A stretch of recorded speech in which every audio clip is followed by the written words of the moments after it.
Hello, everybody, and welcome in to Fire and Bloom, a House of the Dragon podcast by us, the Penny Bloom podcast. I am Colton Robertson, and I am joined by Joseph George. What's up, homie? Oh, what up, what up? Always a pleasure to be here.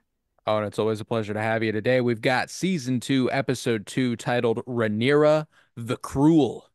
It was written for the screen by Sarah Hess and directed by Claire Kilner. And what an episode it was. Absolutely one of my favorites. For those who are joining us perhaps for the first time, what we want you to know as our little hook for Fire and Bloom is that neither of us have read Fire and Blood. We don't know. We don't know, you know? So that's the fun of the game over here.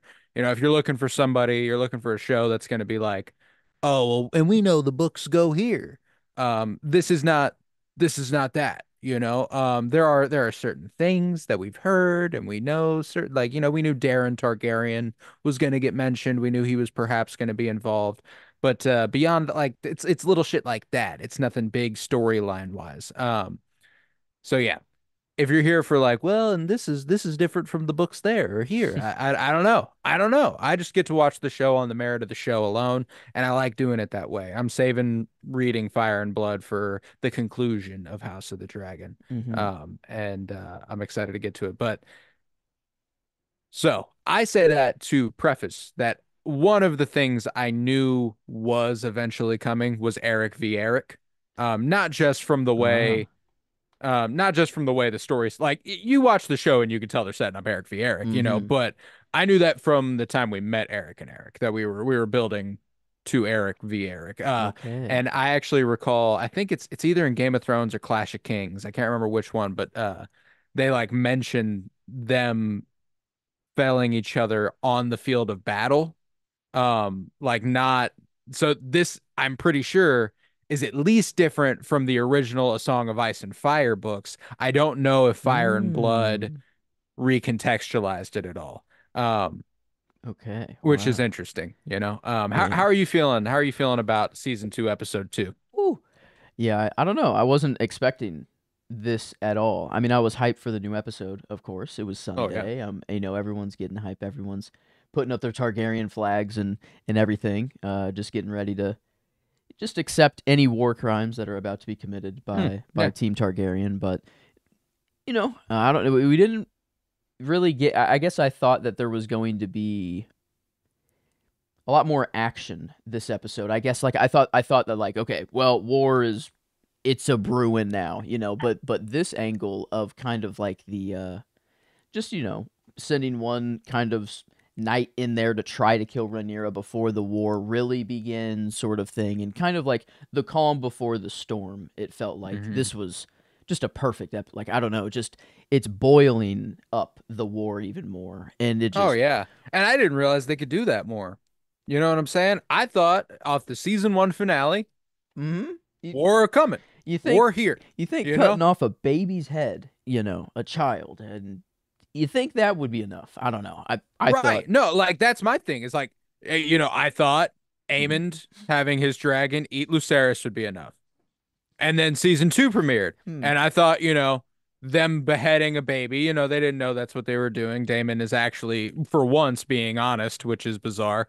Um, Yeah. he made a mistake that, yeah, there you go. I thought that would be enough. And now we're here. Now we've got Eric and Eric have killed each other. Well, one of them killed both of them. Yeah. Man, that was tough. But yeah, Ah. I got a full episode breakdown, scene by scene, location by location. We got King's Landing, Driftmark, and Dragonstone. Bang, bang, bang, easy. And that's truly the only locations we have Hmm. this week. So Not that many if you locations, but dense dense, information it's at only each one. 10 minutes longer than the first episode. And it took me 40 more minutes to do this breakdown. hmm Like I was taking down everything. So if you are prepared, I am ready to dive in at King's Landing. Mm. Let's do it. So the episode opens on a chaos enriched Red Keep. The King's Guard and more are searching for the culprit who murdered Prince Jacaerys in his bed. and a beautiful and haunting score plays in the background. Absolutely love that. Ramin Djawadi was on his fucking game this week. Mm-hmm. Holy shit, was that good? And this immediately, Claire Kilner is perhaps my favorite director to work on Thrones, aside from Miguel Sapochnik, just from a pure filmmaking standpoint. You know, Mm. Miguel Sapochnik does the big battle stuff, and that's its own thing. That's different than this. Mm-hmm. Um, there is a kineticism about the way she moves a fucking camera to create tension and intrigue, and the staging she does with her actors, the way the characters move on screen, and the way she zooms and Mm. changes angles, and like, oh my God, is she so fucking good. So immediately you're getting that straight from this. Like the credits rolled, it said written for TV by Sarah Hess, directed by Claire Kilner. And I remember her first three episodes from season one, where she did season one episode four, season one episode five, which is the Green Wedding. Um, Mm. that's as kinetic as it gets. And then season one episode nine, she does a lot of the green episodes, it feels like, and I feel like this one kind Mm. of fits that bill. Mm-hmm. Definitely. Yeah. But Yeah, no. So you immediately get a sense for what her flavor is, in terms of direction. But Aegon is absolutely losing it. Understandably so. His son was just murdered in his bed. Ready to proclaim war as he destroys his father's model of Valyria. Continue to say goodbye to Viserys in Come really on, disappointing man. and sad ways. I know. He's Aegon Jeez. says, "I'll kill them. I'll kill them all. Traitors and villains. I am the king. Fire from the sky. This is war. I declare war." Um, and it's like, yeah, yeah, Well, no, we had that literally said in the episode, and we still haven't. Well, I mean, I guess we are at we war. are, You yeah, know, we're there. we're there. It's just. Blockades are getting set and everything, Mm-hmm. everything's happened. Like, it hasn't come to Dragon v Dragon. Mm-hmm. We're trying to murder each other on Dragonback. And armies haven't clashed, but they are about to, and they know they're about to. But there was still that bit of Aegon that was listening to Otto, and that was listening to Allison, and was like, last episode even, Aemond was talking to Criston Cole like, he's, my grandsire and my mom have Mm. him caged, they have him leashed, like nothing's gonna happen as long as he's listening to them. And then his son gets murdered, and he's like, well, fuck that. Now it's time, like, never mind, we're good. He obviously wanted to impose his power. Last episode, he's like, we'll just burn them. We have bigger dragons, but they were still the good shoulder versus Aemond being like, fuck them up. Let's do this shit. Aemond and Criston Cole on one shoulder, Allison and Otto on the other. Um, Uh, but, Team Green has just gotten even worse. Like, I mean, oh, it's. even worse. All the more compelling, though. Um, like, I love Team Black Mm. because I love Rhaenyra and I want Rhaenyra to win. Like, that's what I want. That's what I desire. At present, throughout season two so far, the two episodes, I suppose we only have two. It feels like so much more, so much has happened, but we only have two episodes. Um, Team Green has become so fucking interesting. Like, Yeah.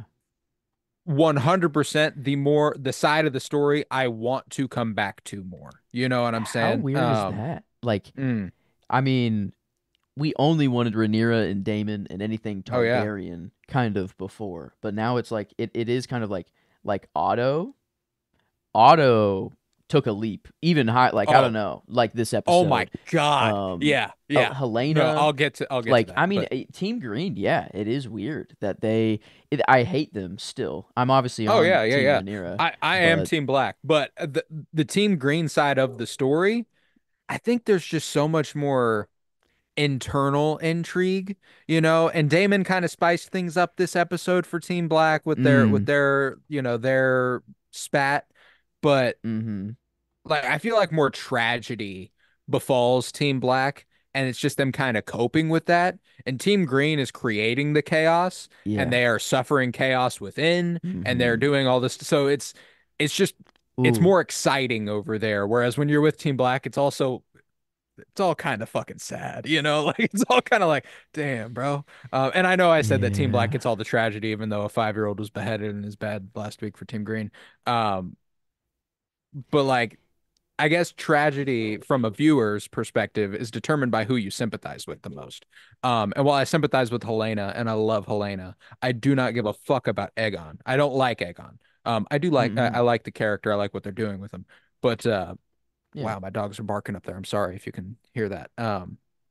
But yeah, no, I'm obviously Team Black, but Team Green, they're getting interesting. Spicy. Yeah, it's Yeah. definitely spicy now. And I don't know, just a lot of the storylines that I didn't really think I guess were going to come into play. Mm. I guess I don't know. It is very easy to jump the gun on this Yeah, no, this show. is a big one. So This is a big one. I But need to get while Aegon's losing his mind, Aemond is kind of inspecting the scene of the crime and visits the room he was in the night before with Criston Cole. mm, And he takes note that the gold has been swept from the table as he picks up one coin. And just another cool, like this might be my favorite shot of the it's episode pretty when sick. he holds the coin directly over his one working eye and his other eye is covered by an eye patch, and it just looks Hmm. good.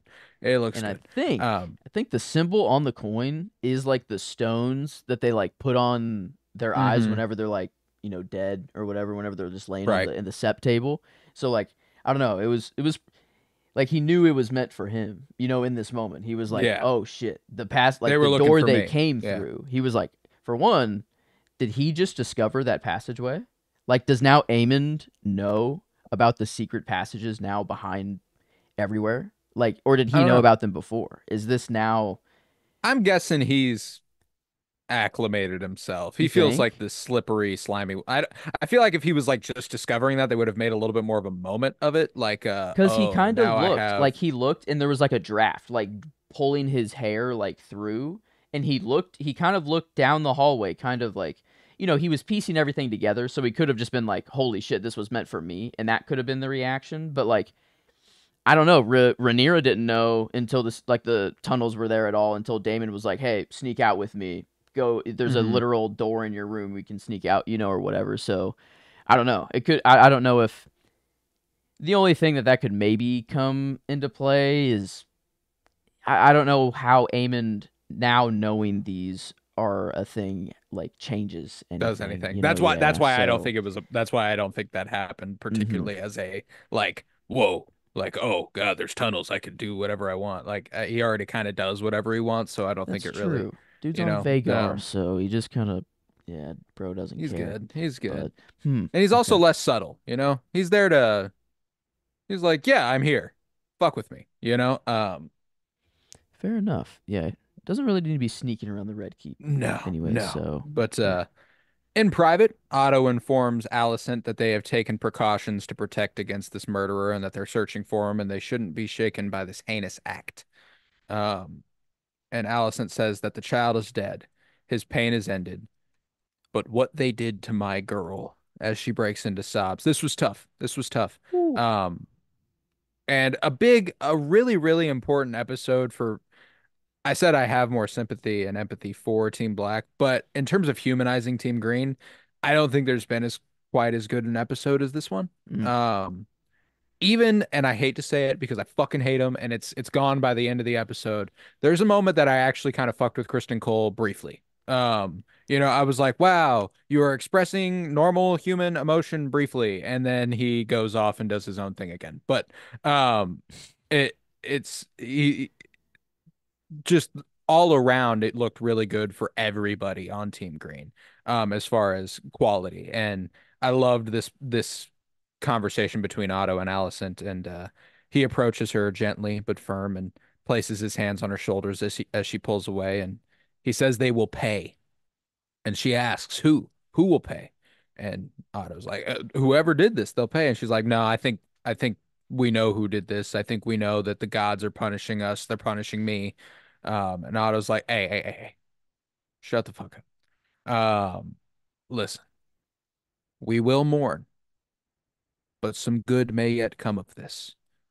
mm. And it's then that we cut to a council meeting where Aegon barges in, hurling accusations. He screams, "My son is my legacy," with tear-filled eyes. And this is the scene where I'm going to go ahead and give Tom Glenn Carney my Mm. performance.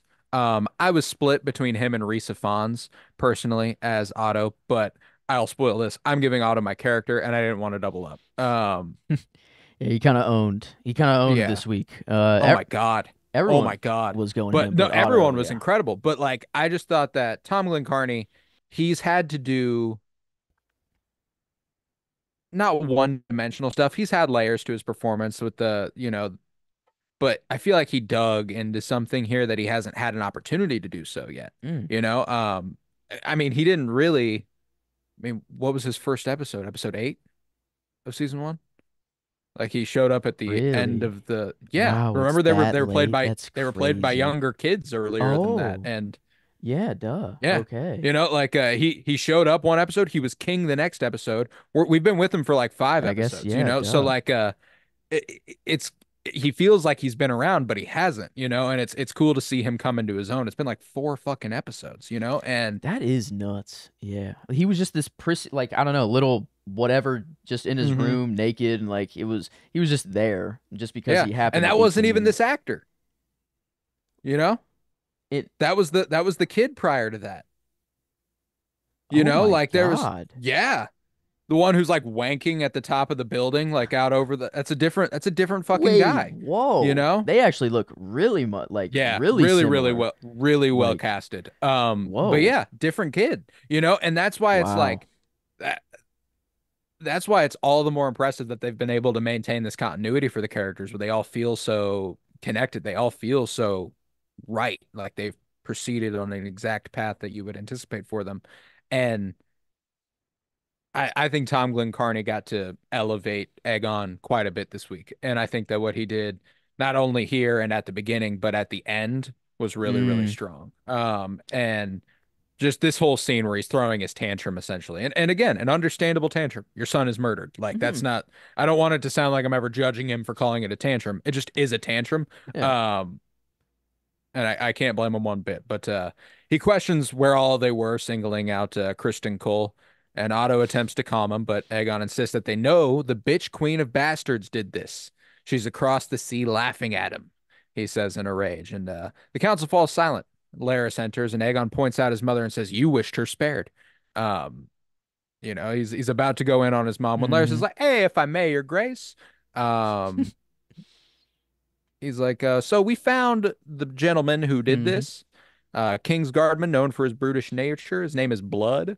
Um, and which, yeah, that would be the guy who's brutal. But Blood. Aegon's like, bet I'm gonna murder the motherfucker. How about it? And Otto again's like, hey man, we should try to learn who hired him first. Don't Mm-hmm. go and kill him immediately. Like we should. Let's let's Yeah. think about this a little bit. I understand, but Mm-hmm. hold up, and it's actually Criston Cole who stops Aegon from a hasty action and walks out the door himself to try and find blood, I'm assuming. And Otto's like, he tells Larys, I trust your team. I got you. You're doing good. And Aegon's like, fuck that. I'm done studying and prodding. We know who our enemy is, and it is Lord Ironrod. He gets a name this week, who states that a king can have more than one enemy, and they would do well to ascertain if it was his sister's hand or someone closer. And Aegon then turns scornful once more. He accuses the room. It could be anyone. And Otto plays along. Sure, it could be, but should it be? And it is then that everyone kind of keys into what he's saying. Lord Tylan speaks up and Mm-hmm. states what they all must realize. He intends to blame Rhaenyra. And Aegon chafes against the idea. He doesn't wish to appear weak. They were crippled in their own halls, in their own beds. And Otto says the quiet part loud. Mm. Tells Aegon, bro, you are already viewed as weak. Mm-hmm. Um, a Yeah. hasty usurpation of a coronation and a dragon destroying it all the while. The small folk see it as an omen and believe perhaps Rhaenyra should be ruling. Um, Mm-hmm. this is fire. Like this He's is why I'm going Otto. Like he is what there is actually not a single point in this episode where he's wrong. No, he's right Um, every time. And he's the only mhm, one in the room that is keeping it together. Like if he mhm. was not there, They're Allison fucked. is close. Like Shit. she's just too much in grief right now. I feel like she just is That grieving. and she But also she also pointed it out last week, like the kids are losing respect for her and they have worlds of respect for their grandfather. hmm Like he is. just because he's right. Like the dude, like Mhm. as he was speaking, like even Aegon was like, "Damn, he's like actually making a lot of sense." Mom, Mhm. can you do something to challenge him at all? And then Yeah, even right. Allison's like, "Nah, he's just Uh right." Like I mean, yeah. he's the dude's just right, and it's kind of like he always wants to make the best of the worst situation. Like the worst possible thing could happen, and then Otto's gonna be like, "Well." Here's how we could spin it positively, guys. Yeah. So I mean, there's always that. He's taking He's going full Chris this. Jenner with it. Yeah, he's taking the death of the baby and turning it into like propaganda, basically, which is Yeah, yeah. hilarious. But like in their In their their world, it's world, something they have it to do, it just like works. Like it is the yeah, it move. does. Yeah. But yeah, Aegon hurls something against the wall, and Tyland questions Otto, saying, "You would name her a monster, a slayer of infants." And he's like, "Nah, I'd do more than that." He's He says, not just that. No, no, no. yeah, that, but more. Let's put him on a wagon. Let's Let's really do display this your shit. boy. Let You know. everybody see what she did. A public funerary proceeding. Let the people see Rhaenyra's handiwork. And Aegon's like, no, no, I can't do that. I won't have my son dragged through the street like a dog. And Otto refutes that he would be honored, escorted to the dragon pit to be burned like a Targaryen prince should be, which is also sound. He probably should be escorted to the dragon pit to be for this, but Mm-hmm. like it's True. just the inner workings. But Aegon again says no, but Otto continues gravely. He says, "Don't mistake me, I do grieve, but I will not let my grandson die in vain." Which, and then this touch he has becomes personal. It's not just Mm, logic. It's not just like this is the right thing to do for the crown. If we want this death to mean something, we have to make it mean something. Like it yeah. right now it's a senseless act of hatred and a senseless act of stupidity and idiocy and everything wrong. We can make it something for us. And he says that the houses who have committed to Rhaenyra and those who are still deciding will flock to their cause because of this. That Jaehaerys will do more now in death than thousands in battle. Mm. And I love how that Alicent line approaches her son. Oh yeah, just that was comes good. back later too. Like Hmm. Aegon. Like oh, Aegon is just actually such a cool character. He might actually be the character now that Mm. I'm kind of thinking about it later. But no, there's too much. Too much in Prissy this little episode. twat. Yeah. Yeah, he's good though, man. He is. And Alicent approaches her son, tells him that she doesn't like it either, but it is perhaps the right thing to do. And Otto's like, bet you agree. Cool. Go ahead and get the Silent Sisters, prepare the prince for his final journey, and the Queen and the Queen Dowager are going to be following behind closely. All right, deuces, everybody. Um, Mm-hmm. and Allison's like, whoa, whoa, whoa, whoa, whoa, whoa, whoa, whoa, whoa, hold up, hold up, hold up. But unfortunately, she has to go and inform Helena of this turn of events. And in another room, Helena is in a bad way. She holds the clothing that was made for her son, and Allison informs her of the funeral to come, that they will be riding behind the body. And Helena's like, no, I don't want to. And Allison's like, yeah, but when things like this happen, a blow to the king is a blow to the realm. We have to appear. We need, if we grieve, the kingdom grieves. And she's like, we have to pull them closer. And Helena's like, yeah, I don't want them closer. I don't know them. And Allison's like, yeah, but we got to act like we do. We're representatives of the throne. And she attempts to justify what Helena saw the night before. Yeah, last night when you came into my room, and Helena's like, this was my boys. Hands her the clothes. Like, we're done with that. Don't even fucking talk to me like that. And grabs her son's toy, crying. Uh, Mm. Goddamn, Helena. Fia, I believe it's Fia. Yeah. Uh, Fia Sabin, Fia I Sabin. believe. Yeah, Fia Mm-hmm. Sabin. Yeah. She is incredible as Helena. She is doing an, Mm-hmm.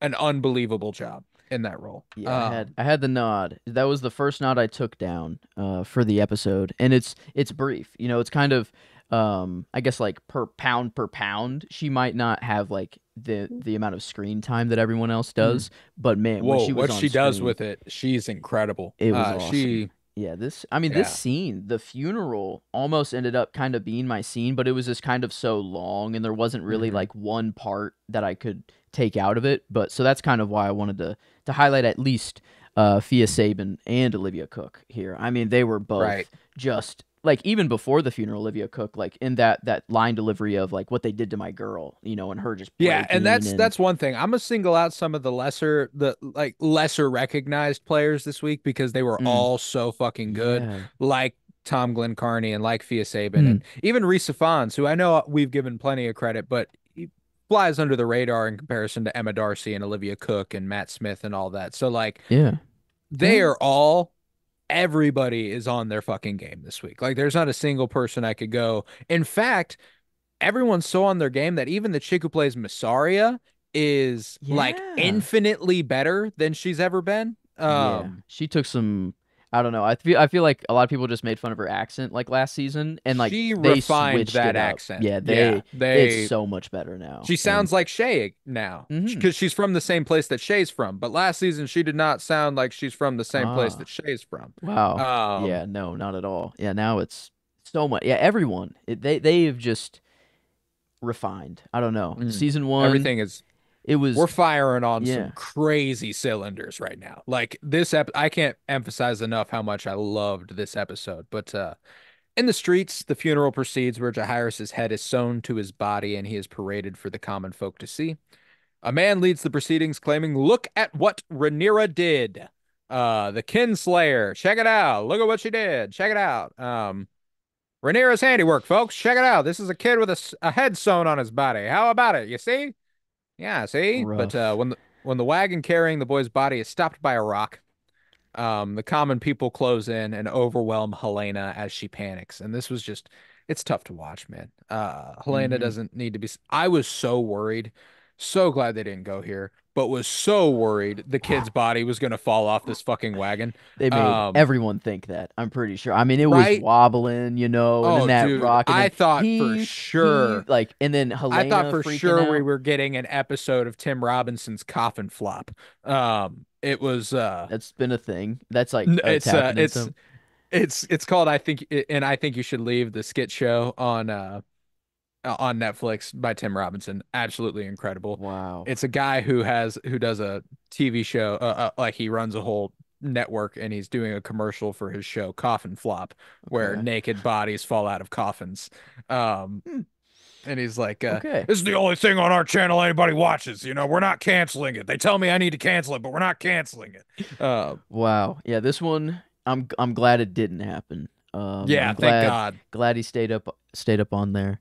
But no, I thought that there was something interesting going on with Helena here. Like um, she's never really been outside of the castle, kind of ever. Yeah, So not a like, lot. this is the Yeah. first time she's ever like felt the love of the people. Like Hmm. just people saying her name and like we're with you, like we feel for you. So she's, Yeah, we're you know, sorry. Yeah. she's obviously so very much in grief and just panic filled right now because this is not her comfort zone. But she's kind of like in moments she's like, oh, maybe, but then like Yeah. and then she kind of I think it gave her a chance to see that there are people within their kingdom beyond her walls that are good.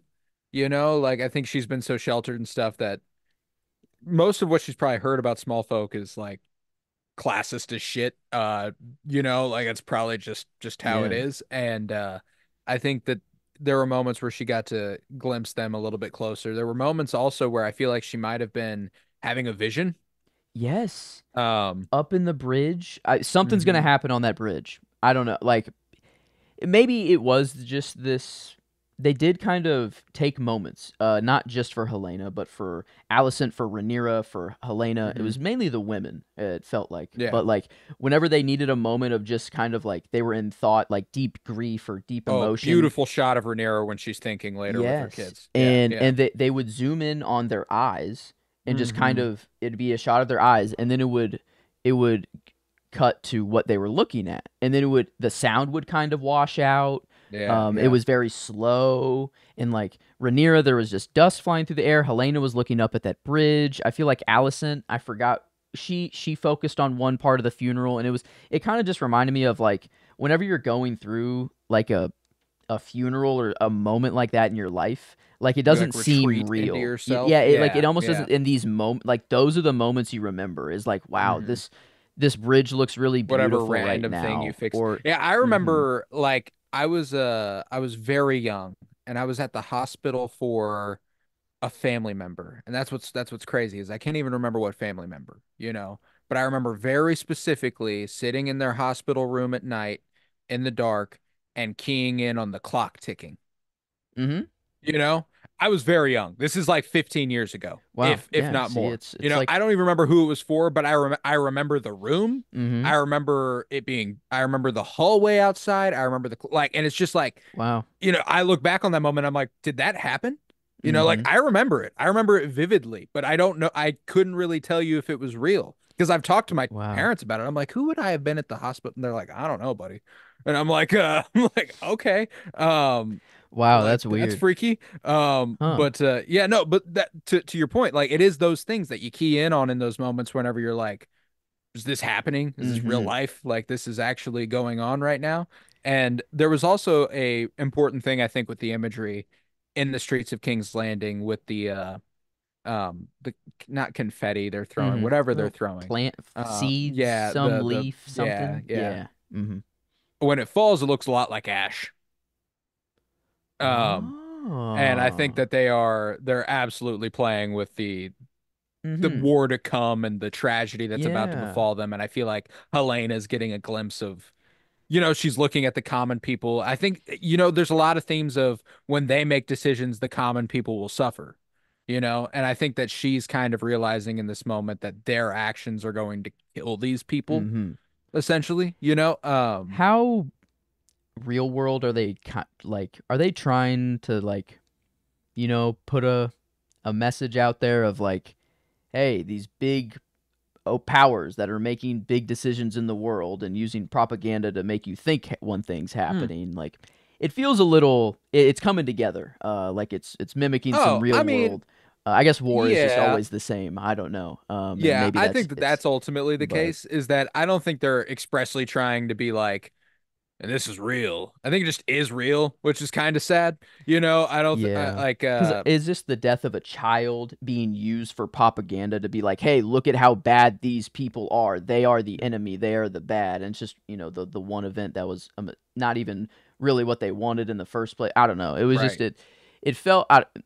It's just war at the end of the day Mm. is probably what it boils down to. But it's crazy that they are playing with these like the propaganda and seeing all these people and like they are being completely manipulated right now and they Oh have yeah. no idea, but they're just good inherent, good in themselves, so they have to feel for the people that just got their Yeah, that's a child dead murdered. child, you Yeah, know? and Like it's that's sad.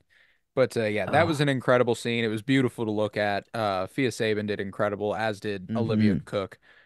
Just wonderful. All the while, Laris is questioning blood in the cells of King's Landing, who immediately, prior to any torture, gives up Daemon and his rat catcher. He's like, yeah, so here's the deal. Daemon hired me, Daemon Targaryen. I was with the rat catcher. I don't know what his name is, but he was around. I know he was there. He helped me. You're not gonna hurt me, are you?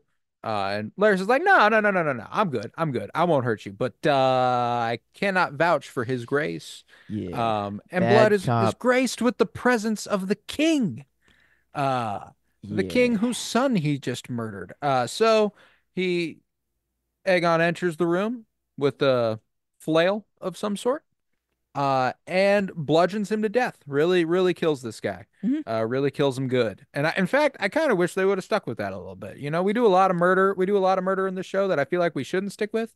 That's one of those things where, This you know was what, the this guy just murdered a lightest. 5-year-old. I wish we could have, you know, Yeah, watched well, him die what a little bit. we get one, and not even the full. We don't even really get to see it. It's cut really fast. Yeah, but We know you the could tell dude's it like dead. tore his face Yeah, apart. yeah, Yeah, dude's yeah, dead, and he kept going to like the idea is that he kept going to town on him, but yeah. why not show us him going to town on him?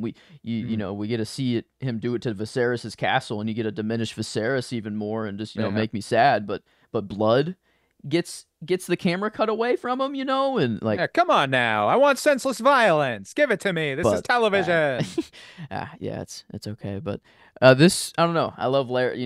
This is like their CIA kind of Hmm. back in the day, and he just sets the stuff down on the stool, and he's yeah, it was Damon, Rat Cat. He's like Oh, he yeah, wasn't even sorry. he was yeah like Woo. I Laris did is not think it would go this bad. I didn't think you'd catch me on my way out with a child's head in my hand for some reason. Um, oh yeah, he was just a lot of gold. Promised a lot of gold from yeah, Damon, and a lot of gold. A lot of. He that's said all. he paid us half before. He said he'd give us the other half after. I'm glad, and it's interesting because he doesn't really get to say it, but everyone understands eventually in this episode that Daemon hired them to kill Aemond, Mm-hmm. even though he doesn't say it in this scene. So even Um, Like Team Green, they recognize. I believe they are all aware that Daemon hired these two to kill Aemond, and they just went ahead and killed the kid instead. Um, because that's what I mean. I guess it could have just been Aemond realizing it. It could have been. Yeah. I feel like Otto says something to Alicent later, or or something like that, or maybe Laris says something. I can't remember, but I feel like there is one other person who made me think all of Team Green is of this Hmm. is aware of this. Um, Yeah, it's it. I mean, Aemond, I feel like, I mean, we get it blatantly said yeah, from his we mouth, know but he thinks that. I didn't think about that. But he If also says they, it with such a certainty that I kind of took it as fact. Like he's like they know that, hmm, not just that he suspects that, but he's like, I'm flattered, really, that I'm such an adversary that he'd have me killed in my sleep, like it's, mm-hmm, I don't know, hmm. but regardless, after the funerary proceedings and Aegon killing blood in the Red Keep, Aegon and Helena pass each other with no words exchanged but a glance, and one of those uh one of those moments where like looking at it, I was like, yeah, I forgot that they're, married, A, brother and sister, B, um, that they were raised by Alicent, essentially, who, attempts to talk to her father and he blows her off later on in this episode when she goes and visits Aegon and he's sobbing and she dips, like they don't Yeah, talk to each other. They yeah, don't do this. They don't comfort one another. mm-mm. It's strictly business and Catholic guilt on Team Green. Yup, Um, that's it. No comfort, no amount of love, no hugs, no anything. nothing, And nothing. in the post episode, the act yeah, Tom Glenn Hmm. or Carney, sorry, Tom Glenn Carney. He said that this was like he talked about this moment when they passed each other on the steps, Yeah, and he said that that Helena and Aegon communicate with just one look. That they said all the words they needed to say, just in this walk, and it's like yeah, because they don't have any more to say. It is like just what is there to say? we Like they, know, it's yeah. just like damn, Well, and and it makes it clear also that this is obviously and thankfully a loveless marriage between brother and sister. Like I wouldn't exactly want them to be romantically involved. You know what I'm saying? They do their duty. They do what they must for their family, for the realm. They push it. It's business, essentially. Like hmm. they don't really know each other, I which feel is like there is a divide between them, and I don't know if it's going to get bigger and bigger, but it kind of feels like mm, Helena. I don't know.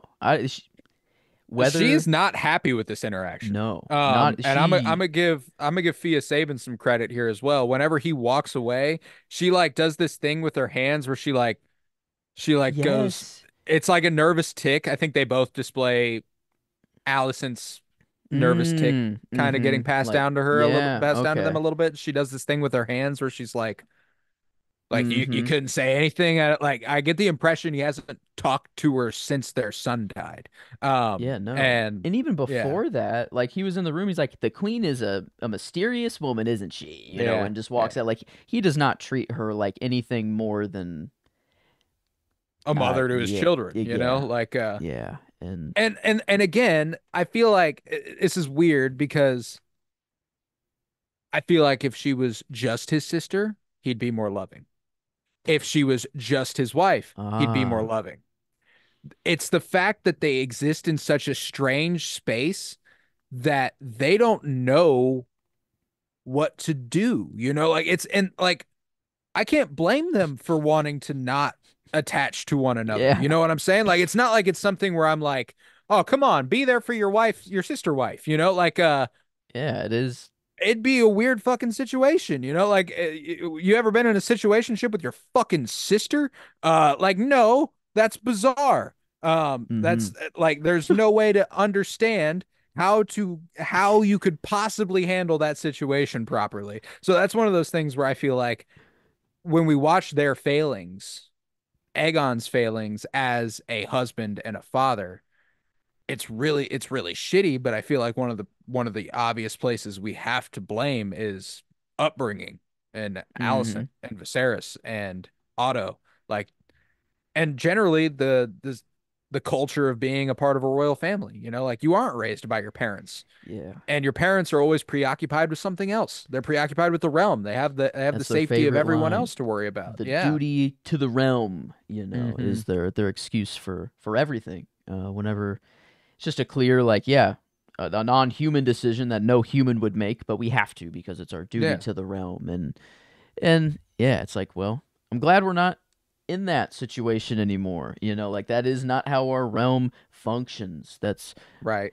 I guess, in a slight way. I don't know. It's Not still not. completely, Yeah, not but totally. but Yeah, but wow, yeah. yeah. What a It's weird, it was a fucked up, just Yeah, like it sister, was just wife. like Yeah, that like, moment where I realized like the layers of their relationship and how like that is what's fantastic. It's a 10-second clip of her walking up the stairs, him walking down, and it's loaded. It's a loaded moment yeah. where like it's clear their relationship.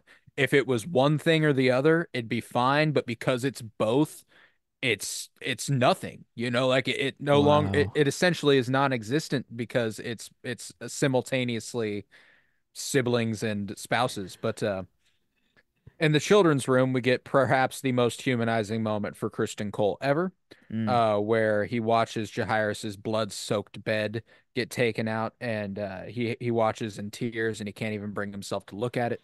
Uh, he blames himself. This is yeah. his Just failure, his sin. Um, this is just sad. I mean, no matter yeah, who you are, I mean, it's yeah, no, like that's it's just a sad. devastating sight. Mm-hmm. It's like the worst version of that 6-word poem, uh Oh for sale, yeah. baby shoes never worn, No. like that. That's like it's like No. Yeah. for sale, blood-soaked mattress, kid killed in it. You know what I'm saying? Like it's Oh. Yeah. No. I'm okay with that one. Yeah, no. But I yeah. love that even in this moment where you're feeling for him, for Kristen Cole for the first time, they still make him look like a dick because the Mm. servant that's just trying to take the shit Like, out of the excuse room, me, he's like, sir. "Hey, if you wouldn't mind, you're blocking the doorway completely." And then he just barely moves out of the way Yeah. too. Like he's still taking up half the doorway and the dude has to Dude's like a douche. squeeze by him and I'm like, "Dude, I mean, I get it. He's like looking, he's No, frozen in you're time and lost like, in yeah, he's thought. he's Yeah, lost." it's but still, But no, Christian Cole's a dick. I will never refute yeah, anything you say to the that's contrary, that's the like only love we'll give Kristen Cole ever. I feel like this yeah. season. This From was now this was a on. deeply humanizing moment, and he immediately puts back on his hyper masculine, shitty demeanor. Pretty Hmm. soon after this, but we get another cool moment briefly with Allison, and him in Allison's chamber. She prepares for a bath and asks Kristen if he's told anyone, and he asks her if he what he like. What do I look like? Fuck, what I do that Who you for? think I am? He's like, And she says he looks like someone seeking absolution, and he says that he knows there is no absolution for what he's done. And again, I mean, like I love that they contextualized Team Green as the hyper religious group, like how they took over when Viserys was ailing with like the Star of the Seven and, all of that. And they've because there are such prominent themes, I feel like, of I said it earlier, Catholic guilt, that I feel like they just fucking hammer home for them. mm-hmm. And Criston Cole aligning with Alicent. They both are. They're not just betraying oaths. It's not like he's just like, I'm breaking my oath to the Kingsguard. They both describe it as sinning. Sin. Yeah. Like it's against their gods. And I think that that's a really really compelling way to paint it. And I Mm-hmm. really dig it. But Alicent enters her room and strips down for her bath, Criston on the other side of the door, and she buries herself beneath the water.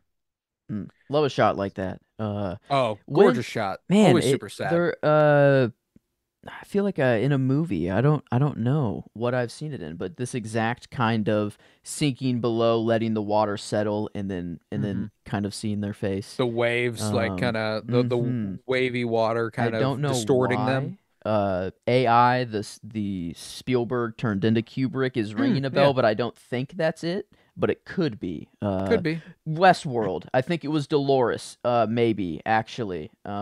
First in season 4. Actually, that just maybe. Okay, okay. Anyway, random I mean, it's thought, been but done before. I yeah, the know it's been done bathtub before, shot. and multiple things. So Mhm. like it could. That's why I'm not trying to pin it down because like it could be.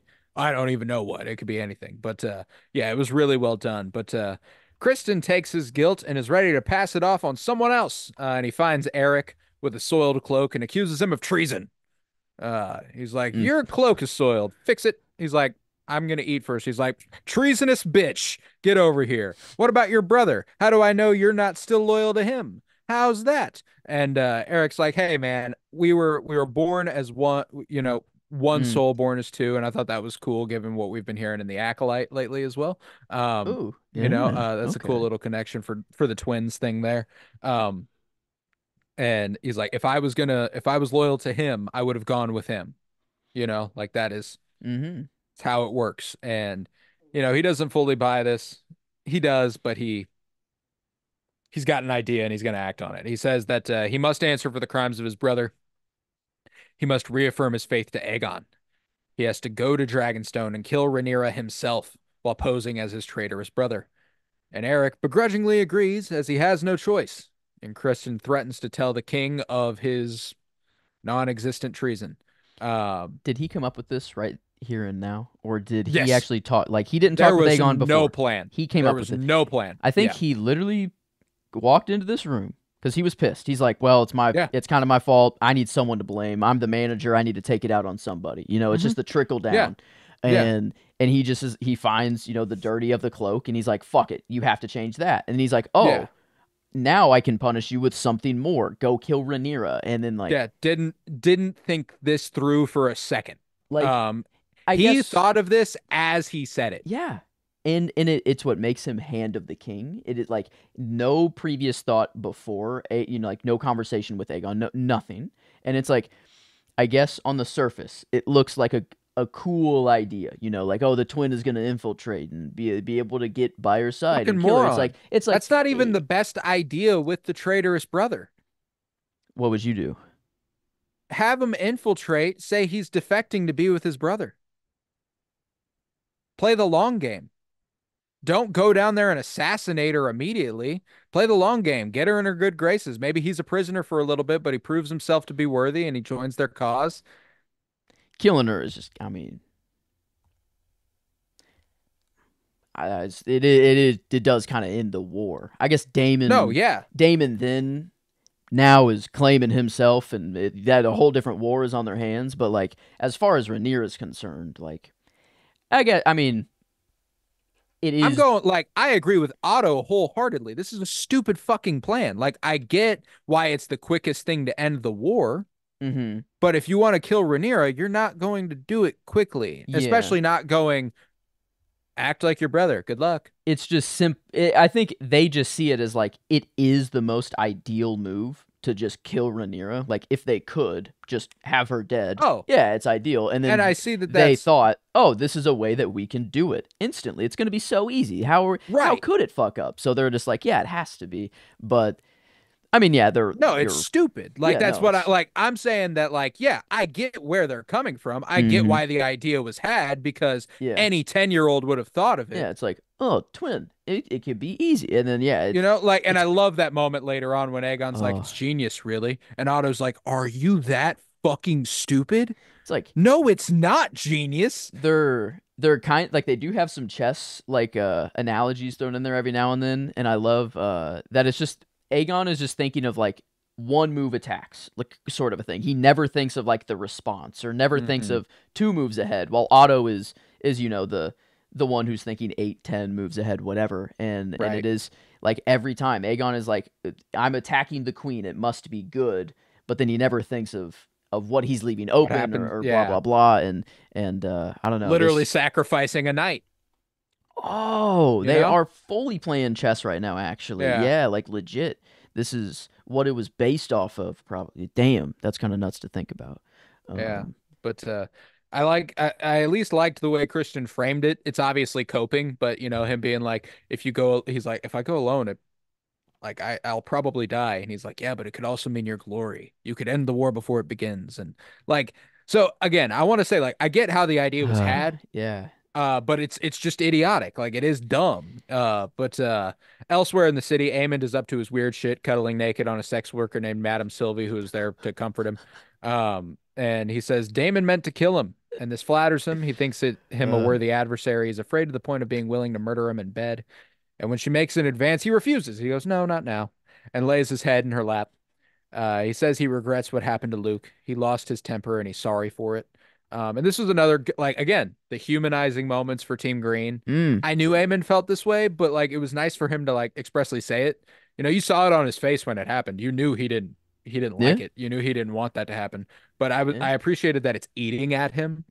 It's not just an in the moment, oh God, I feel bad about this. Okay, I moved on. Like he's even now he's like, Like, damn, yeah, I really didn't mean for that to happen. And now, that was yeah. bad. What was Well, because now he's the also girl's name like here? I don't. Madam Sylvie. Sylvie. Okay, that's kind of cool. A little Loki. Hmm. But no, she dropped I think my line of the episode. Yes, Just yes. just kind of encompasses kind of how the whole season's going. But he says, or she says, I would remind you that only when princes lose their temper, it is often others who suffer, the small folk like me. Like Aemon has no response to this. I think Hmm. he's just like, damn. He is like Yeah. he realizes it, That is the and end of the scene. yeah, it And was. a wonderful Oh, editing and pacing choice. We immediately cut to Hugh after that. And it's ooh. yeah, yeah. Oh, So that's nice. Oh man, yeah, directed. Yeah, fucking. Oh, this was just perfect. a perfect. That like Perfect. Yeah. done so well. But Yeah. Hugh arrives home to see his ailing daughter and his wife. She says that the markets are short because of the blockade, and those with the means are hoarding food and everything else. Inflation is skyrocketing, and food is difficult to find. And Hugh dismays at the selfishness of people, and she replies that she may do the same if she had the means, but luckily they don't have enough money to find out. And damn, Hugh says that the king has promised relief, but she questions if it will come in a timely manner or come at all. mm. Did he And say just when? Yeah, it's I like like the stewing. I like whatever this is. I like that we're cutting to this guy, Alan and Adam of Whole. yes, Like I don't know what we're cooking here, but it's clear that it's outside the bounds of whatever I mean the the small king folk. and Like all of yeah. we've never like in Game of Thrones have we ever like every time we've checked in on the small folk, it's like the Hound and Arya being with like a Yeah, one family for a little bit, but it's never like it's not a never maintained storyline, using and the small most of the folk as a Mhm. character, you know? Like Yeah. this is I feel like a rebellion's going to be built. Like I feel like he's going to get all the smiths together, be like, "Hey, he promised us our money. We're not even getting our money. We're making all these weapons for them. We're starving. Our kids are sick. Like what the fuck are we doing?" And they're going to get fed up. Like I don't know. I feel like I feel like that's where it's going. I want it to I go that hope it route at is. least. I would But really like if that's how I would love if that's how things shook out here. But yeah, maybe I mean Aegon shows glimpses of a little bit of a madness to him in this episode. Understandably so again. Your son was just murdered. Maybe a rebellion pops up and he quickly quells it. yeah, that could Um be true because he killed every. Yeah, he could just kill every Smith like yeah, eventually. But I was thinking like maybe the Smith, they're Smiths. Maybe they just start making weapons for Team Black, but that doesn't really make sense. They that don't. could be cool. I don't like. I guess They they start a will eventually smuggling need an operation out to the army. blockade, Yeah, I guess like you armies know? will eventually start fighting, so they will need weapons. So maybe that's their play. Um, Right. but That would be really cool. glad But we're checking in on the small folk though. It is yeah, I really love it. yeah. I love it. But also in the streets, many find their family have been hanged in the streets. The rat catchers, one and all, including Cheese. And we get a little glimpse of the dog he kicked last week, kind of whining. Um, Oh man, Poor little guy, yeah, like loyal to a fault. damn, The Ned Stark of dogs. But man. Otto, Poor little guy. Yeah, he got the last laugh though. I guess he's yeah, the yeah. only one still living I'm out still of this crime. standing. And Yeah, yeah. honestly, he's the one most responsible. The rat catcher didn't know how the fuck to get through those halls. The dog was the only one that was making him, actually track through. So The like, dog held the knife to the kid's throat. No, but true. I guess fair enough. Yeah, not most responsible at all, but like just to get there in he the got first them place. there. He Yeah. got them there. He helped. But Um, yeah, we then get my favorite scene of the episode. Undoubtedly my favorite scene. Otto bursts into Aegon's chambers to tear him a new one. He claims this has weakened everything they worked for in recent days. He shuts the doors and says that with his child's blood, they bought the common folks' approval, but that is now gone. He calls him feckless and self-indulgent. Criston tells him to watch how he talks to the king, and he says, "The king is my yeah. grandson, and my grandson is a fucking fool."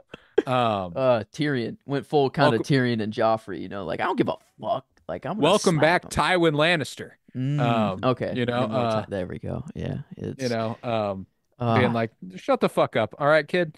let Obviously, me Tywin has a little bit more of a firm hand. I feel like a little bit more of a an ability here, but hmm Otto lets Joffrey him was know. also younger, and there's a lot of stuff. But yeah, Otto lets him know. He says, but Aegon protects himself. He says he did something. He didn't just sit back and get walked on. He wishes to spill blood, not ink. And he informs Otto of Criston's choice of sending Eric to Dragonstone. And he's like, Criston did something. And this was the single moment where I almost gave Risa Fons the performance nod when What did Kristen he Cole do? does the slow turn towards him and he goes, "Now what did Kristen Cole do?"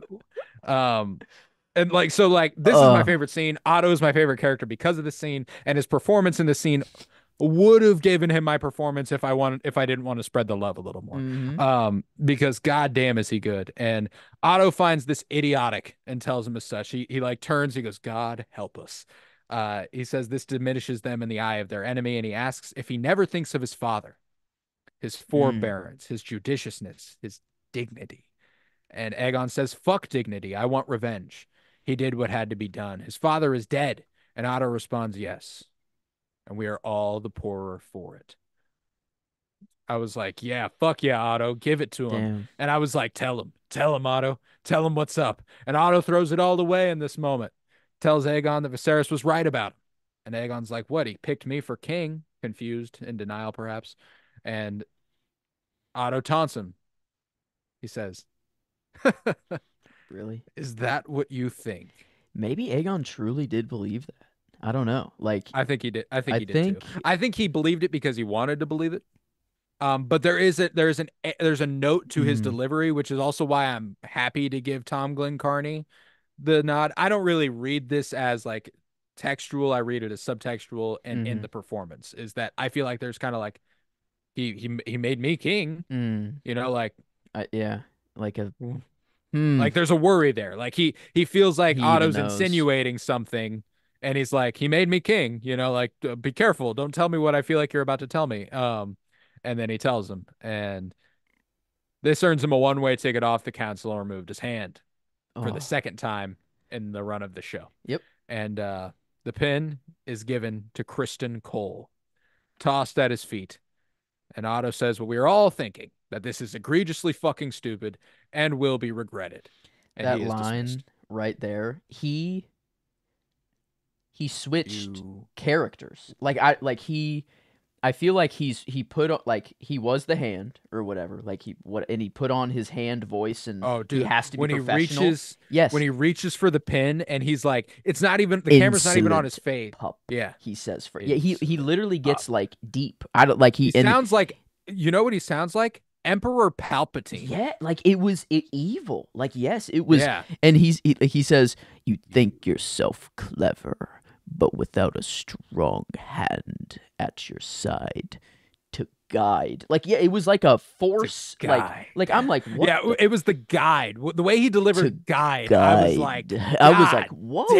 damn. Yeah, like, and I Guide. just love that it's like, you know, Aegon is firing him, but Hmm. Otto is the one holding all the Sonning like him. control Yeah. and still yeah, like he definitely won the confrontation. And I almost Mm. that line was almost my favorite line just because like he didn't get fired really. Like he's gonna be back. Like Mm. Oh dude's yeah. gonna be back his hand. Or they're gonna want him back pretty soon. I'd assume. I think But he fucks off. I think he really? refuses. I think he's done. Yeah. I think he'll keep doing shit. I think he'll keep being important, but I don't think he'll be hand ever again. Hmm. Um, Okay. Because but he tells Allison like it has to be me and you, right? Like we're the yeah. young people, they're fucking peacock, blah blah blah. But like Mhm. me and you have to hold it Wolf, down. like I think he knows that Like even at a distance, he still has the ability I to sway see, things. I You know, see. I think it's like even from Old Town, as long as I have you here and you are able to keep Criston Mm-hmm. Cole specifically in check, you know, which she obviously is, um, then Oh it's no, probably going to be never fine. mind. But on his way out, Otto visits his daughter, and he asks his daughter to try to control Aegon and Criston. He demurs them for their lack of foresight and respect for the realm and their lust for vengeance. He says he will return to Old Town. The seat of the High Tower still holds power. There he will seek the help of their other family member, Daeron Targaryen. He may help in the weeks to come. He takes her hand and says that they can do this together. The young cannot handle it. They will bring forth peace so long as they hold fast. She attempts to confess her sin to her father, but he goes, I don't want to hear it, with a smile on his face. Mm. And she exits. Was she kind of disappointed at that? Did she? Yes. She really? She kind of wanted to get it off her She chest. I wants to feel like. confide. She wants to confide in her father. And Yeah, her it's just father impossible. Yeah, wishes not to they've hear it, never done it you know? before. Yeah, it's Yeah. like, Like I said, I think this is passed down to literally the next moment when she walks into Aegon's room, sees him mm, crying, mm-hmm. knows he has stuff to talk about, and goes ahead and leaves.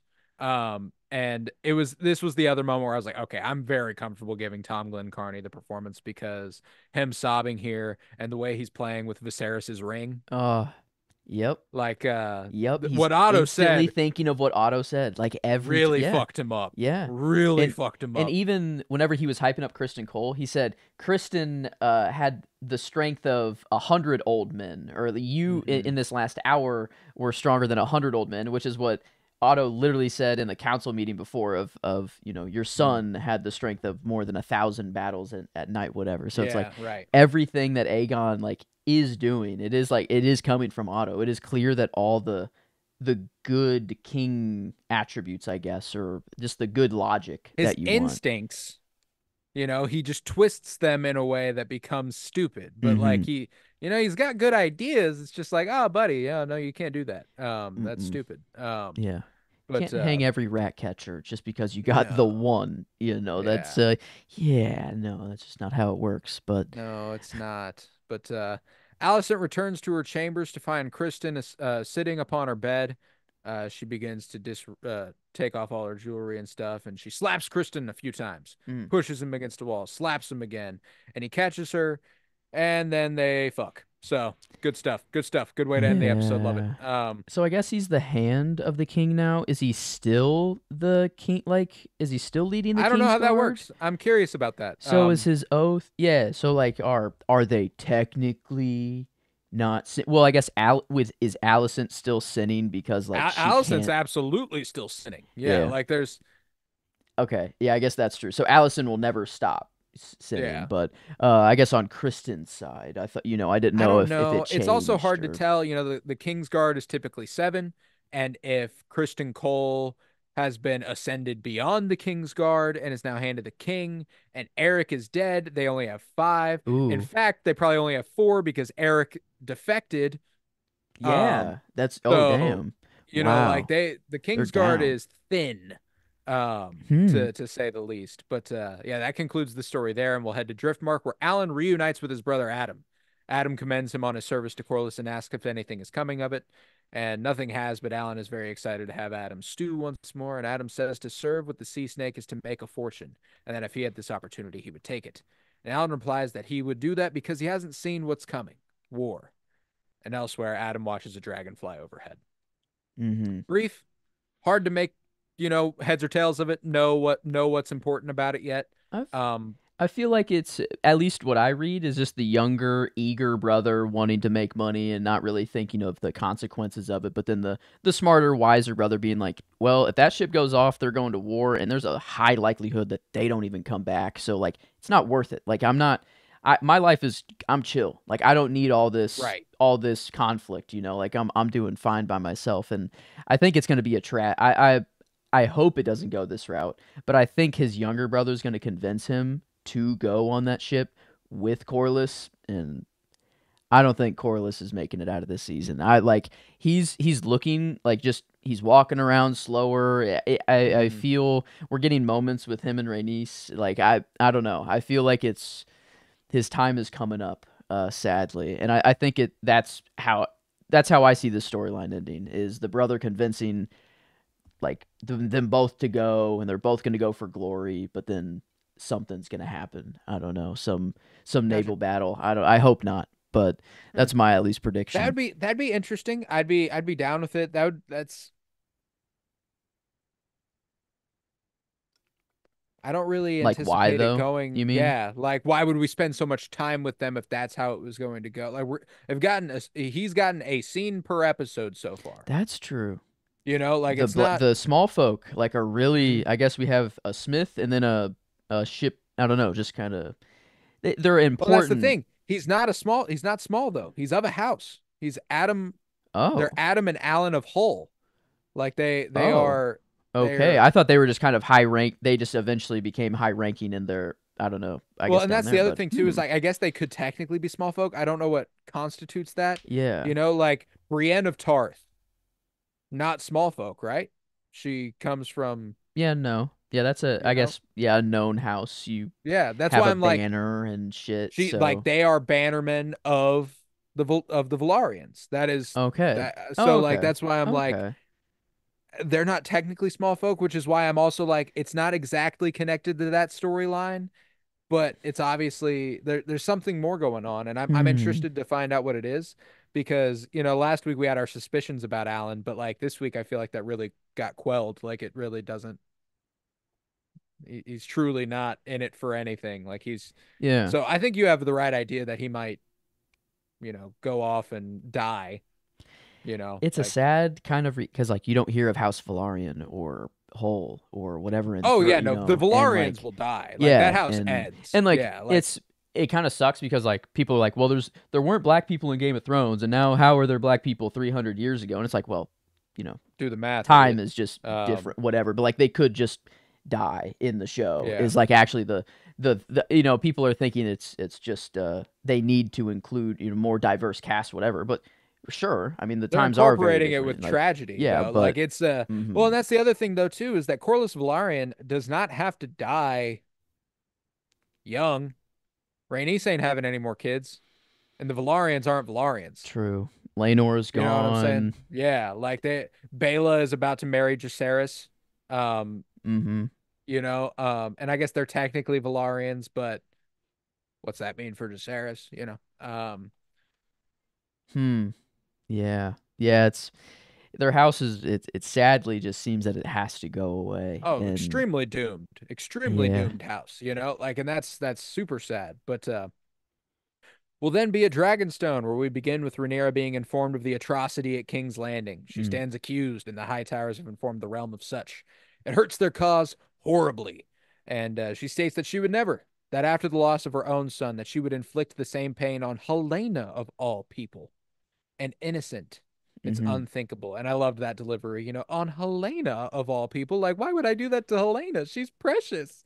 Like kind of like, Yeah. I love Like Helena. Why would I do that to her? clear Rhaenyra I love how she's just like never. This cannot be me. There's no Yeah, she's fucking like, way. I literally And would not ever do that. you got Daemon Um, just like He's like smirking. He's over in his chair, like he's feeling good about this kind of right now, which is man, what a like he is just the weirdest character of all. Hmm. Like I like him and I hate him, and I Oh yeah, it's yeah. it's You so feel the same way strange. about him Rhaenyra Like, does. yeah, you just don't know if you can trust him or not. You have Yeah, you zero don't know clue. how you feel about him. You Mm-hmm. don't know who he serves. You don't know. You're just like God. Like I want to like you, I really do, but goddamn, do you fuck up a lot? Um, but her very own counsel believes it's possible. It's Sir Baroom who says he believed it in action taken in haste, and Rhaenys tells him to watch it. You Mm, know, um, yeah, mind yourself. this was You an know, interesting. She watch it, not like it. Kind of was maybe like a subtle watch it to Rhaenyra too. Like, hey, you're the. Yeah, I understand you need to flame this guy for talking to you like that, but maybe hold your own as well. Like, I don't know. Like, oh, I didn't read it like I that at all. but it she didn't. Rhaenys perfect. She did not look either way and say like, watch it. I thought She that showed how composed and dumb it made Broom look. No, Kind of definitely. like, I like, but that's like I feel like 99%. But like there is it stays on Rhaenyra after like Rhaenyra kind of has to. I don't know. There was this weird kind of air to it where I felt like Rhaenyra felt like maybe a little part of it was for her too. okay. I don't know. It was a just Rhaenys. Just I mean, Yeah, I mean I mean like she's looking right at Daemon also, by the way. mm, That's who she is locked with the whole time. ooh, She she immediately knows. knows She everything knows. that's happening. Yeah. Um, she says, "Mind yourself," and they Rhaenyra retreats to her seat where she sits down and looks at Daemon, who is uncharacteristically silent, and Rhaenyra takes note. I loved, and again, Emma Darcy, absolutely incredible. Their face falling from like a Mm. curiosity to a what Really, the fuck dude? did you do? Yeah, like I know you fucking like Yeah. really like come on, man. And this was almost my scene here. Like Oh, whenever incredible, they cut, incredible. I mean it's crazy that these are just two actors, but Hmm. they seem like they are like Whoa. or uncle and niece and husband and wife and king. It's like it's crazy how Yeah, they are yeah. doing all of this at the same time. They have And it like it's to contrast it with Helena and mm, Aegon. There it like the layers to their relationship complicate it in a way that makes it everything, whereas Aegon and Helena become nothing. yeah. And Mm, it's a bizarre dichotomy. But Rhaenyra confronts Daemon in private, and Daemon insists he sent the queen's vengeance for her son, and she chides that a boy lies dead and she stands accused. And Daemon's like, "Damn, man, I can't be held responsible for their fuck up. I was very clear in my instruction." And she asks, "Okay, okay, what did you tell them to do if Aemond wasn't found?" And he says, "Okay, nothing that mentioned kill a little kid, you know." And she's like, "I don't believe you." mm-hmm, She believes he would settle for the next best thing, and she says he was wounded. She says he has wounded her in every conceivable way, and she walks away and tells him she can't trust him. She never has wholly, but now it's dead. His heart only belongs to him, and when she was young, she saw it as a challenge, but now, grown, she has enough challenges. He insists he has served faithfully, but she questions this. Has he? Or has he simply made a tool of her, using her to carve his way to his stolen inheritance? And this pisses Damon off. mm-hmm. He slams his cup from the table, charges her, and she steps back, fearful but resilient. And he approaches her and nearly lays hands on her throat when he grabs her face, gently but firm. And he says that he laid the crown atop her head when Eric defected. But she counters that during her stillbirth he sought to lead a council of war, and he argues that this was a folly, that he wouldn't give his brother's throne to the traitorous lies of Otto Hightower. And she corrects him, "My throne, Damon, my throne." And she says she believes he used her words as an excuse to take his own revenge, to give in to his worst instincts and indulgences. And he claims she thinks of him as a monster, but she counters, "I don't know what to think of you, man. I don't know. I don't know who you are. I don't know who you serve." And he's like, "What the fuck do you mean? I am now on my way to Harrenhal to Mm, raise an army in your name, Rhaenyra." And she walks away with tears in her eyes and turns and asks if he accepts her as his queen, or if he clings even now to what he thinks he lost. mm, And she says he gave his claim away. And he refutes. Viserys was afraid. He was afraid that I was the stronger son, the leader of men. He was afraid to be seen in my shadow. And he asks if she believes he made her heir because of her great wisdom or virtue, or did he merely use her as a tool to cut him out? And she yells now. Viserys was not afraid of him. He simply couldn't trust him, like she can't trust him now. And she says that he struck down a child, and he insists it was a mistake. And Rhaenyra concludes with a simple, "You're pathetic." Mm-hmm. And Daemon sees his way out, slamming the door behind him. And this is one of those examples where, there is a moment during this that camera work wise blew my fucking mind for just how simple and elegant it was. And it's there's like a shift in the tone of her confrontation of him. She approaches him and they're talking, and Damon's on the right side of the screen. She's on the left side. Or no, wait, she's on the right side of the screen. Damon's on the left side. She approaches and comes closer, and the camera swings around him and zooms in on Rhaenyra there, and it's just Mm. so fucking good.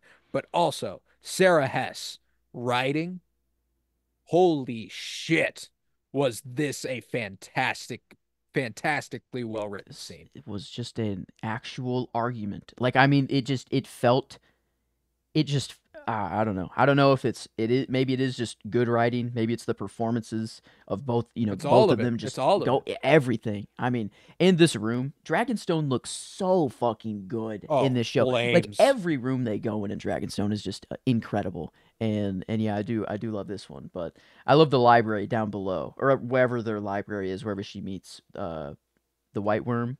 What's Yeah. her actual name? I Massaria. Masaria.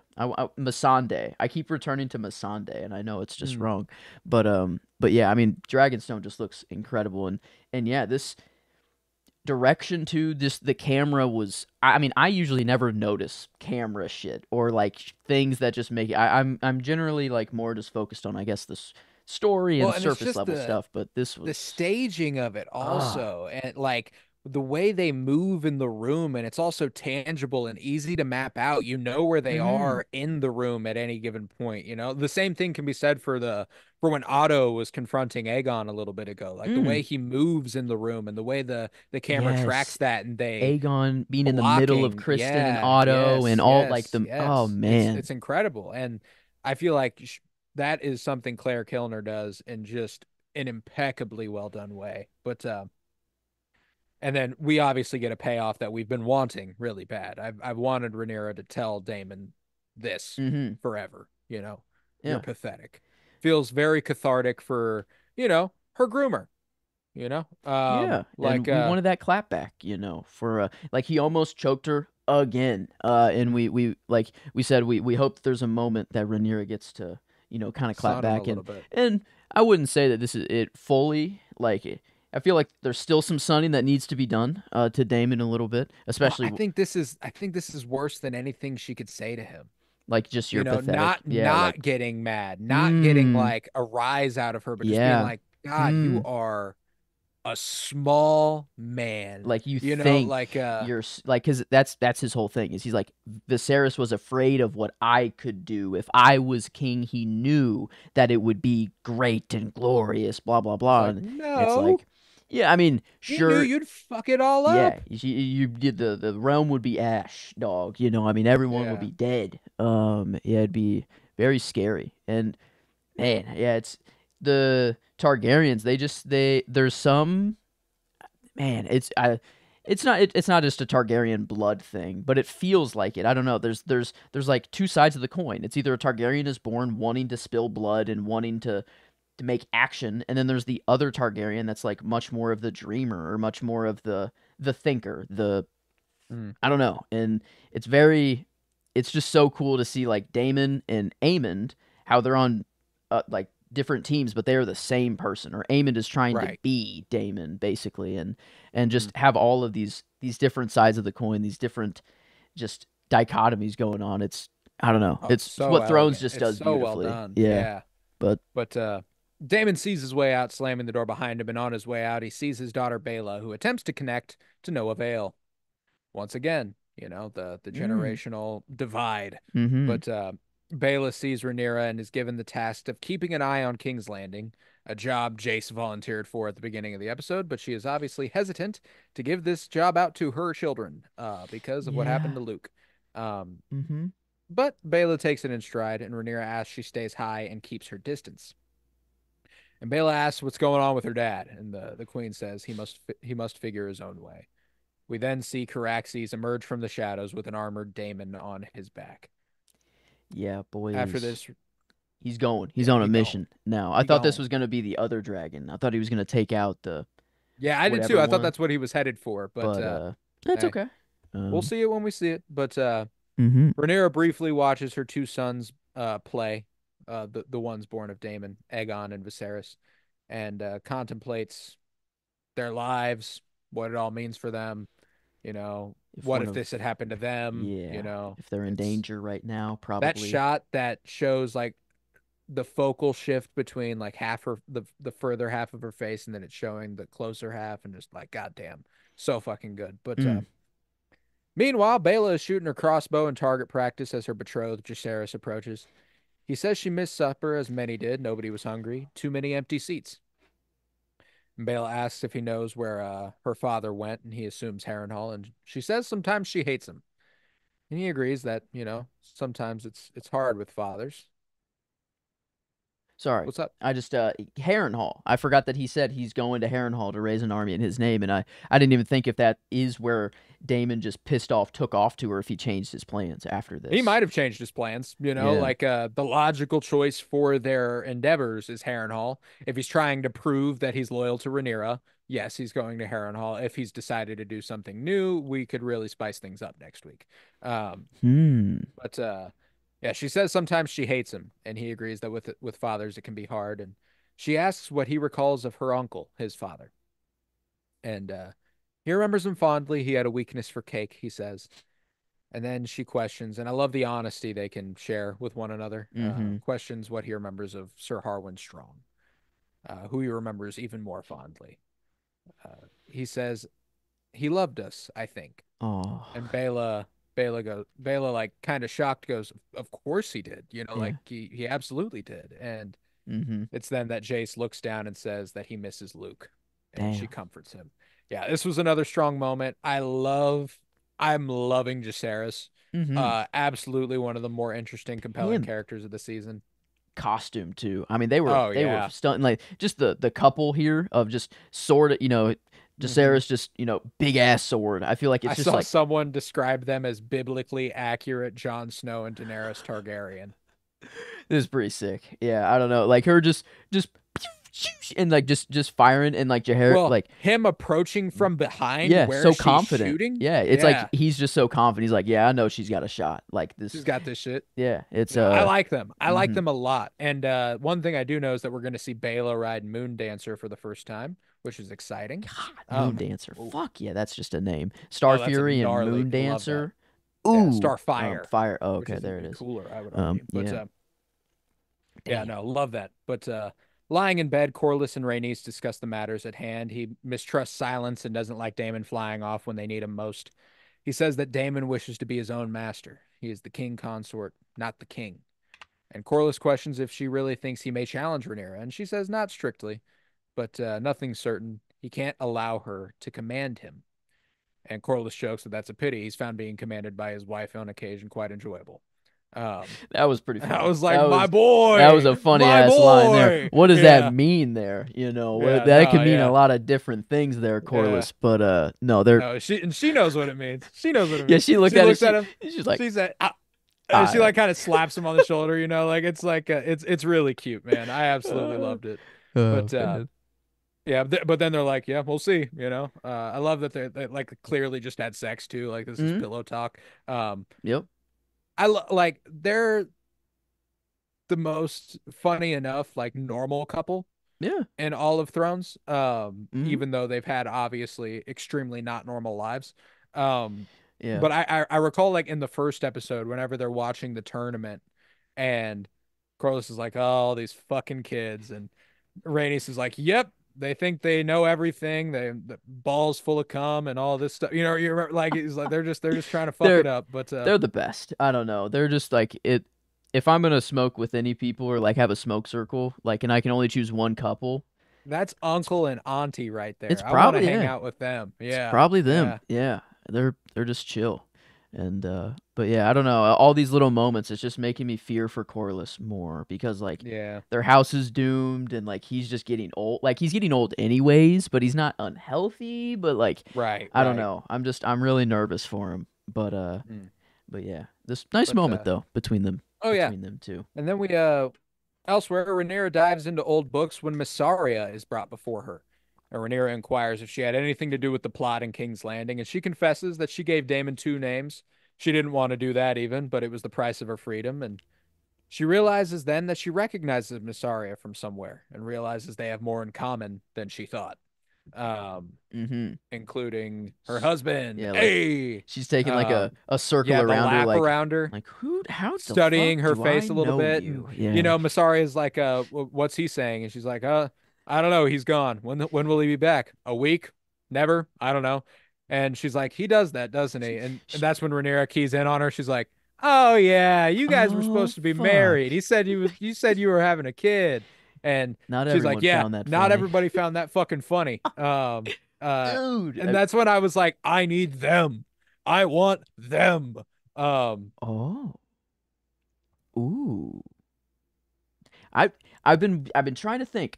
There Damon and Rhaenyra, I feel like are gonna split. I don't know. Like Damon, I think is gonna try to prove himself to Rhaenyra, but he's just gonna go off the deep end. I feel like Damon. I wonder who Rhaenyra's match would be if that would were to happen though. Like if I think post Damon, it would be fucking cool. Hugh.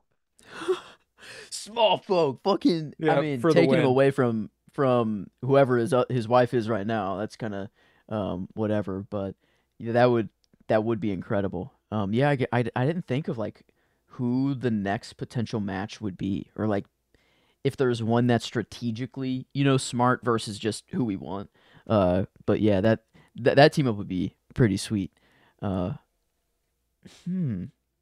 I don't know. I feel like I don't know. I'm in the same boat as Ramirez. I don't know what to think of Damon. Like I don't know if he is gonna go off the deep end. I don't know if he's gonna try to prove himself for her more. I don't know if he seems to be a man of just action. His word he doesn't give a shit about what he says, whatever. It's just what he does. And this child killing was he saw it as a mistake to him. But if Aemond were to yeah, man, I don't Damon is just so hard to read. It is Yeah. he's just a loose cannon. I don't know. I don't I'm scared of what he's doing next episode, I guess. Mm. I hope he goes to Harrenhal is my hope. I But hope so too. I hope so too. But yeah, I liked this little interaction where Massaria justifies herself. She explains how she made a name for herself and how she's done doing that. Having a name puts you in danger, and she's done, mm, you know. And later on, Rhaenyra dismisses Massaria, thanking her for her honesty, and she has Eric escort her to an escort for passage to Pentos. And on her way down, she spots the other Eric and is like, "Hey, I'll deport. I'm gonna go tell the other Eric what's going on here."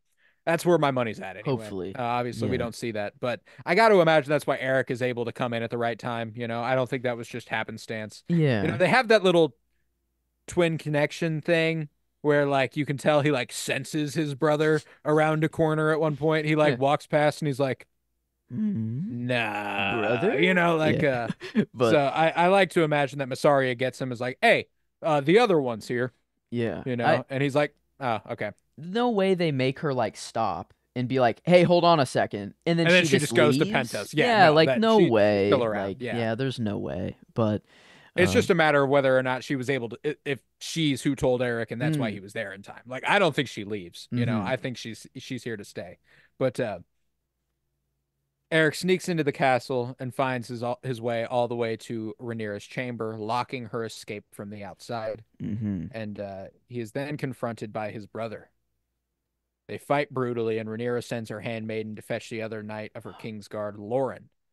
The fight results in Eric defeating Eric, impaling him on the sword. It's unclear who wins until Eric with an E stands before his queen and asks, Your Grace, forgive me, and he commits seppuku. Ah, god damn it, dude.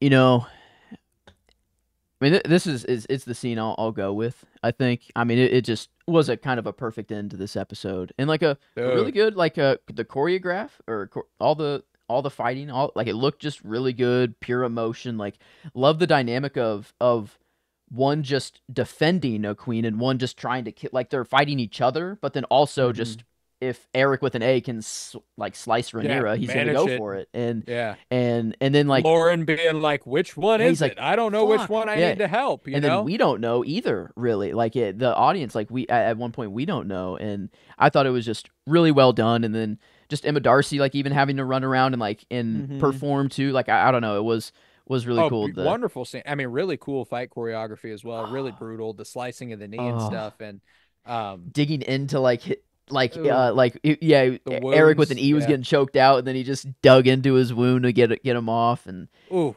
god ah, damn. Yeah, that yeah, was rough. Great fight. Sad to see the Erics go. I know, man. Yeah, that was sad. And I loved Um, the mystery of when he stands up, like the tension that's built in that moment yeah, like when he stands up and he walks towards her and he says, "My queen." And Rhaenyra approaches him. I was like, "Don't approach him so fast. yeah, Hold the like fucking phone." But the fact that she can tell in that moment it's Eric makes it really, really sad. yeah. Whenever she like gets hopeful, she's like, Eric, like Mm-hmm. she realizes it's him, and then he goes, forgive me, and falls on his sword. And like, god Ah, damn.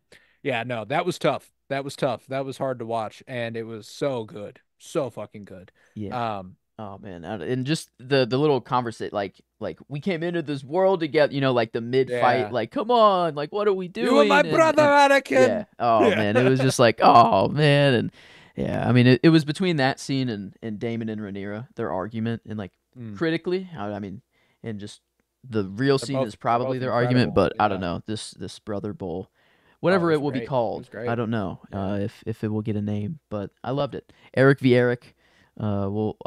I almost gave. Oh no, I did. I did give Sir Eric the character nod. Elliot Mm. Tittensor. Tit tit Tittensor. I don't know that. I'm probably butchering that, but I loved. I don't know. It felt honorary, kind of like a when Sir Barristan went out, in his little hallway scene, his death. We had to give Sir Barristan the nod. This kind of felt. This feels like the most like a young Sir Barristan, like just a Mm. true fucking Knight's Oh, dude, Guard. there was a moment early on, like whenever Rhaenys tells them to mind, like whenever she tells Sir Broom, mind yourself. Mm-hmm. Rhaenyra like walks over to her chair, and as she's sitting, they hold on Eric, just like giving Sir Broom a fucking death stare. Really? Ooh, Yeah, that's sick. That's he's just cool. looking at him Don't. why would you even fucking think that? Like I absolutely love. I mean, he was the first person who declared for Rhaenyra. He was the first. He Yeah. got that whole procession going. He's the one who kneels before her, holds up the crown and goes, "I will serve you, my queen." Like Damn. that's so like it is it's a blow. But Rest in again, peace, Sir Eric. Yeah. crazy. That was like 4 episodes ago. Yeah. That was was it the penultimate or was it the The finale? penultimate was only the green. So I think that was episode 8. Oh, so it was before. Oh yeah. Maybe it was the finale though. Maybe it was the When finale was the because crowning? Yeah, I mean it's late. I yeah, I mean feel like that's it's after Aegon's coronation. So I think it's episode 10. So that was 2 episodes ago.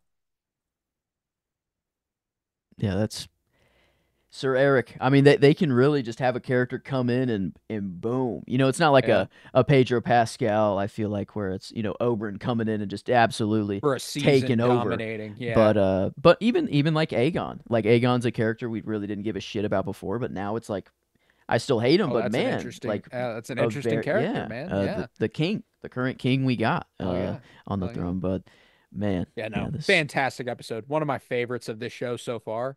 The intrigue was at a high, the drama was at a high, the chemistry was at a high. It was just incredible. So, we're going to go ahead and give this episode a rating and we'll go ahead and, do I think that's it. I think it's just a rating after. But I'm gonna do Hmm. the plugs first.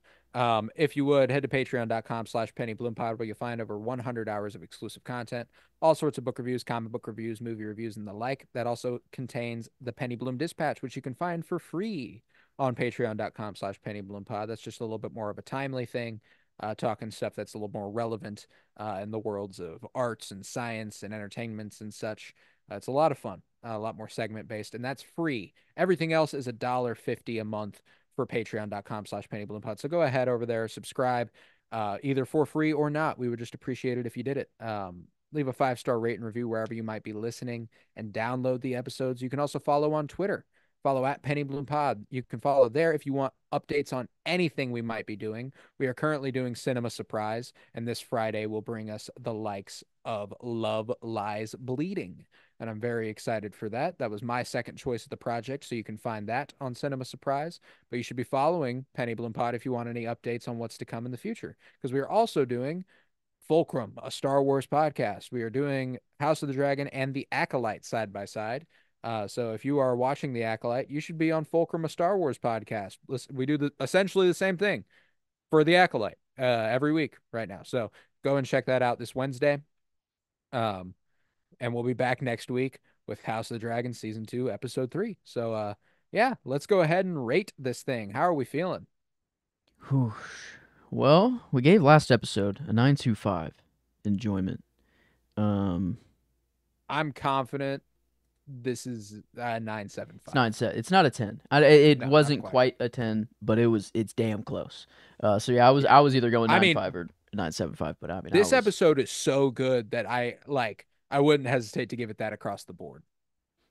Yeah, I mean, I don't know what else do you do? Edit like the editing, the direction, the way it looked, The the just writing, the everything. performances, everything was firing on all cylinders. Like the score, I thought that Ramin Djawadi did like an intensely better job this week than he did last Yeah, week. I Like looked last up. week, I was like, does Ramin Djawadi still do the score? This week, I'm like, Ramin Djawadi still does the fucking score, Yeah, baby. You know what I'm saying? Like that's I wish it was out. I wish they could like release just each episode like at a time instead of like waiting for the season to be over and then kind of dropping it because it's right. like they wait. I'm assuming that's what they do. They wait for Yeah, the entire season, I but know like, Star Wars does it halfway through. Like the oh, Acolyte season one, episodes 1 through 4 are available ooh, on Spotify right now. okay. Um, Because man, yeah, I mean, even it got me. I looked up to see if it was out. I didn't know, and I'm like, damn, only season one is out. Like I wanted this. I need like these songs were. I don't know. He was cooking. they're fire. They're Yeah, fire. yeah. Yeah, no, I dug it. I dug it. But yeah, I'd give it 9.75s across the board, man. Like it's that Um, good. I'm in agreement there. Yeah, that's a very easy math. For the overall there, that we got a new king for the season.